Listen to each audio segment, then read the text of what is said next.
কাজী নজরুল ইসলাম। নামটা শুনলেই তার কবি সত্তাটাকেই আমাদের বেশি মনে পড়ে। তিনি যে বিদ্রোহী কবি, কিন্তু তিনি যে সিনেমাতেও কাজ করেছিলেন তেমনটা শুনেছেন কখনো? 1933 সালে তিনি একটা ছবি পরিচালনার কাজে হাত দেন। ছবিটা ছিল গিরিশচন্দ্র ঘোষের লেখা ধ্রুবচরিত অবলম্বনে।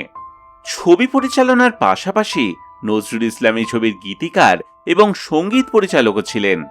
18টা গানের মধ্যে 17টাই ছিল তাঁর লেখা গান, বাকি একটা ছিল গিরিশচন্দ্র ঘোষের।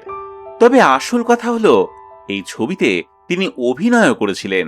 রূপলী পর্দায় তাকে দেখা গিয়েছিল দেবশ্রী নারদের চরিত্রে। 1934 সালের 1 জানুয়ারি ছবিটা মুক্তি পায়। অভিনয় করেছিলেন জয়নারায়ণ মুখোপাধ্যায়, তুলসী চক্রবর্তী এবং সেকালের নাম করা অভিনেত্রী আঙুরবালা। তবে দুঃখের বিষয় যে 2020 সালের লকডাউনের সময় রক্ষণাবেক্ষণের অভাবে এই ছবির নেগেটিভ নষ্ট হয়ে যায়।